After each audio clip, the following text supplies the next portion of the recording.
Guys on YouTube. How are you guys today? Well, I want to talk to you guys a bit more about my electronical equipment and my main stereo equipment as well. And I'm going to talk to you guys about you don't have to buy everything brand new. You can buy everything used. Most of all this stuff is 100% used. I mostly got it from Goodwill and Thrift King and all sorts of different types of free markets to actually get my unit to be built up like this. It took me years, a lot of years, to get this system the way it is. Now most of this I got for free. Most of this I got from my neighbors years ago. Most of it I did buy. Okay, let you guys understand what's going on here. Now, when you go to a certain type of Thrift King or Goodwill, that stuff you see on those shelves down at those types of stores, they're all used. They're not brand new. Okay, you're not going to purchase something brand new from a Goodwill, Thrift King, or a free market. It ain't going to happen because it's mostly all used items. Now the biggest problem, once you buy that item, guess what? You're kind of stuck with it because you can't return it back to the store. It's kind of like an as-is item. Once you buy it, you're kind of stuck with it. What do you do if it doesn't work? Sometimes you throw it away, sometimes you scrap it, or sometimes you take out all the different types of components on the inside and use it for different projects. You understand that? That's a good way to actually salvage a lot of components out of these older units. Now, is this system worth anything? Absolutely not. No. It's not worth anything. If I were to sell this today and make a little bit of money off of it, nobody ain't gonna buy it. Nobody. Why? Nobody doesn't want an old analog equipment. Everybody wants the new high-tech HDMI receivers that can connect to your TVs. By the way, this system was not designed that way. This system was actually independent by itself without using a TV. Now, by the way, this here head unit, my receiver up here, is all analog. You physically have to get up and turn each of these little knobs, the volume knob, the tuner knob, these knobs, the on and off knob. It doesn't have a push button. It has a couple push buttons right here, but that's about it. But it doesn't have a remote where you can be lazy and turn it on that way. That's not the way this unit works. The exact same thing with this unit. This is a record player. You guys can see I have a record player, I have a receiver, I have an iPod, iPod dock, Bluetooth amplifier, switch, tape player, non-switch, DVD player and CD player, and 4 speakers, and an antenna for everything else for the radio itself for this unit to actually work. This is analog, this is analog, this is analog, that's digital, and down there is also digital as well. Now, what's the difference? It converts the digital into analog for it to actually work on this system. Now, it took me, again, years to build this unit up. Now, like me, I'm a poor broken dude. I don't have the extra cash and extra money to actually go buy everything brand new. If I wanted to, I could buy everything brand new. And guess how much that would cost? Maybe $4,000 for everything. And that's absolutely insane. Not spending that type of money on a brand new system. It doesn't matter, guys, because once you buy it, it's going to be used eventually. It's not going to stay in the package and you're not going to say, I'm not going to use it.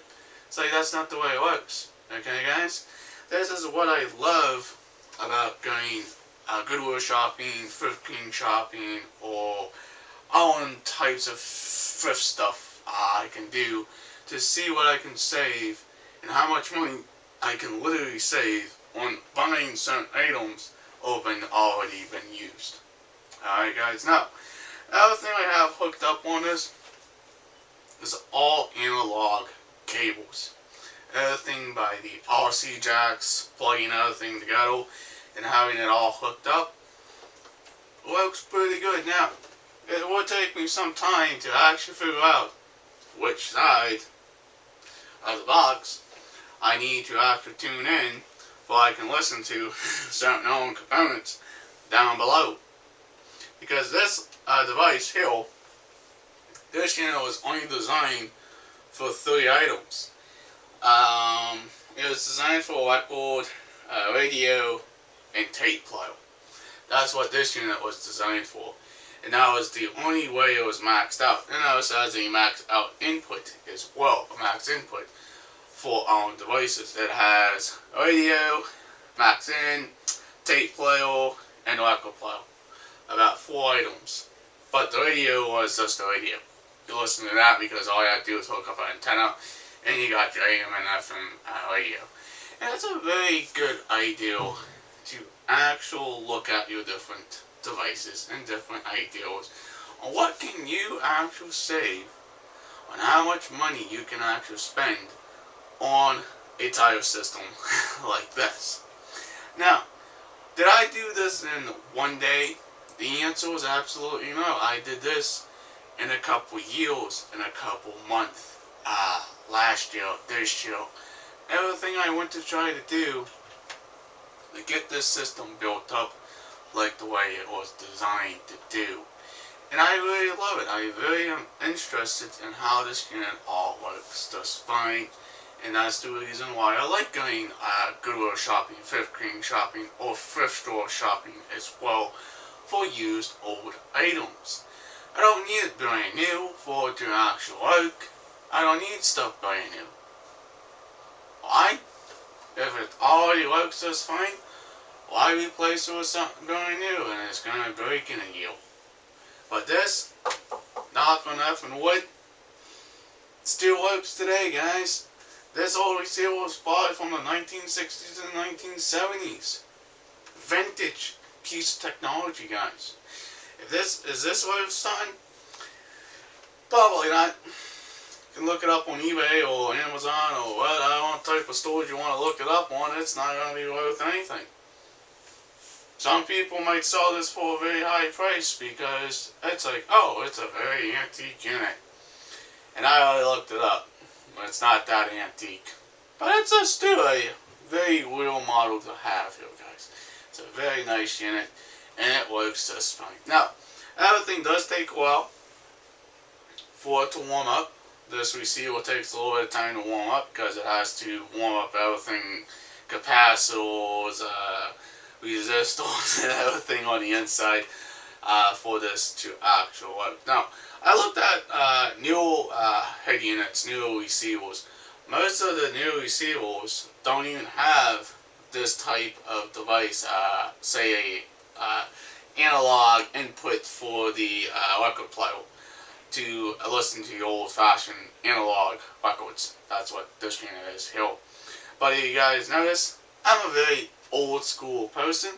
I like listening to records. I like listening to my iPod, tapes, CDs, and everything else because I'm just that kind of guy who likes older pieces of equipment. Now, what do I do with all this stuff? Now, years ago, I had a whole lot more of all this older tech. But by the way, I mostly got rid of all that tech. I don't throw it away. I actually donated it to my local Goodwill. It can actually take that item because I no longer need it because I already have all the stuff I actually do need with this system. I'm very gladly I didn't just shove this out the window and say I'm not doing it no more. I'm not going to give up. I will never give up on this unit because it's just too damn bloody expensive for to replace any of these components. Alright guys, this is about my whole system of me talking about where I can buy certain things. Why I buy at Goodwill, Thrift King, or thrift shops. And that's about it, guys. If you are brand new to this channel, please hit that subscribe button. Leave a comment down below. Let me know what you guys think about this whole entire system. If you guys like it, please give it a thumbs up. Peace out. Bye, guys. We'll hopefully see you in the next vlog. Thank you for watching today's vlog. Alright, peace out. Bye, guys. See you tomorrow. Thank you for watching me talking about my equipment itself.